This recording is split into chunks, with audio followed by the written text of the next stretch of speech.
To say the least, 2020 has been an interesting year for the video game industry. A bunch of delays for several games have occurred. Cyberpunk 2077 has been pushed back numerous times. Some other games have had smaller delays like the Final Fantasy VII Remake and Ghost of Tsushima. But at the very least, we know about these games. We've seen gameplay. With Nintendo, they've been struggling on letting us know what games even exist. I understand COVID-19 is messing with Nintendo's schedule, and Japan is having a harder time adjusting to the virus. But I just find it so odd that Sony and Microsoft have been of late been more clear in their release schedule. They're releasing new hardware this year. It should be more difficult for them to stay on track. But, alas, Nintendo has struggled to lay out the schedule for future game releases. Therefore, the lineup not only for 2020, but also for 2021 is all but barren.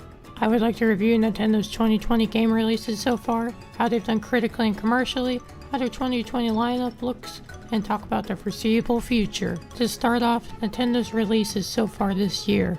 We are a bit over halfway through the year already, and here are all the first party releases to come out. In January, we had Tokyo Mirage Sessions FE Encore, which was developed by Atlas and published by Nintendo.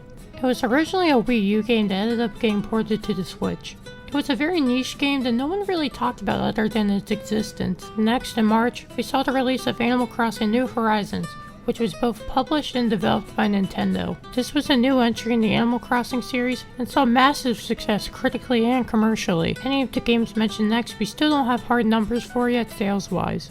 Next in May, we had the release of Xenoblade Chronicles Definitive Edition. It was developed by Monolith Soft and published by Nintendo. This was a remastered version of the critically acclaimed RPG released originally on the Wii. This game isn't exactly for everyone, as JRPGs aren't everyone's thing, but it seems to have done decently sales-wise. Then in June, we had the release of Clubhouse Games' 51 Worldwide Classics. It was both published and developed by Nintendo. This wasn't a full $60 release, but still warranted a physical release and retailed at $40. It is much more of a casual game anyone can play that seems to have sold reasonably well. As a bit of a side note, we had the release of Pokemon Sword and Shield's Isle of Armor DLC. It's a much smaller thing to mention though. Then finally, in July, we had the release of Paper Mario: The Origami King. It was both published and developed by Nintendo. Paper Mario as a series has never been a huge seller, but it has always done well enough to warrant being a spin-off. As a spin-off, not everybody's interested in it.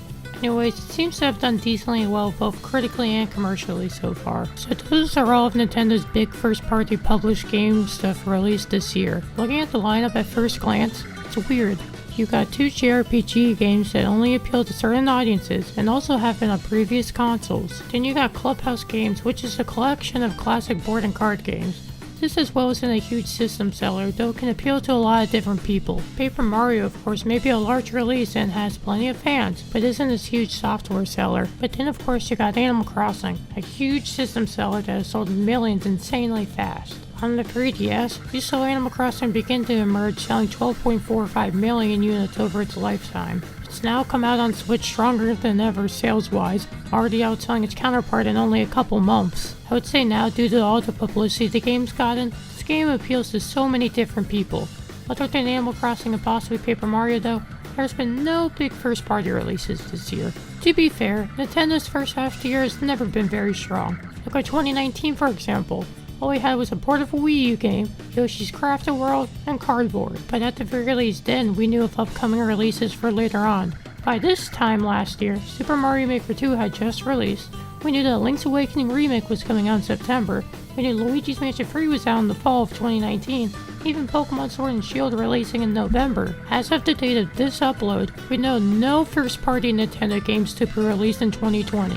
And even 2021 technically. The fact we know about zero first-party games causes interest in the Switch to go down, for the players to look elsewhere for other game experiences to get excited for, like the PS5 or the Xbox Series X, which are both launching this holiday. Look, I know COVID is stopping Nintendo from showing off any of their games in case of a delay, but all they have to do is say, look, we don't know when these games will release exactly, so here's a rough time frame of when they will. Then on Twitter at a later date, they could just announce the actual date anytime they want. This would allow them to be flexible with when they want to release their product, while still letting the consumers know, hey, we exist as a company. Now obviously, they have something planned for the back half of 2020, unless it gets delayed. There's always been at the very least one game each year to release around the holidays to generate excitement. They could announce at any time on Twitter, as we saw with Paper Mario, or in a random direct. What I think will happen is their first party stuff will be announced through Twitter, and third party games will continue to be shown in their partner showcase directs. I feel like this is the most likely outcome, as Nintendo has been very slow to announce anything first party. In this way, they can drop the news whenever they feel like it.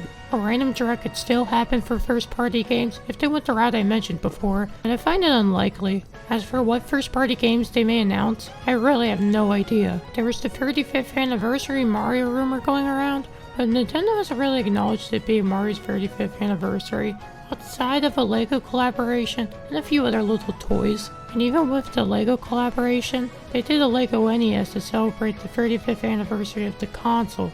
They never really mentioned Mario, though Mario is a part of the LEGO set. You would have thought back in March, they would have mentioned in a tweet how it's the 35th anniversary of Mario. It would just be kind of off to just randomly in August, 2/3 of the way through the year, to talk about it. It's still certainly possible, but I just don't see it happening. There's a 2D Metroid rumor, but anything Metroid getting announced still sounds like a joke. Prime 4 may you eventually release. So really, I have no idea, just hoping for something fun. So, do I think Nintendo can still save 2020? I think one or two games will get announced for release around the holidays, one of them big and the other one sort of big. And if that's all you want, then yeah, 2020 can be quote-unquote saved. Again, I will mention that Nintendo said they are having a hard time getting through this and delays may happen. I guess what this could mean is that 2021 may be one of the best years for game releases Nintendo has had. Thanks for watching.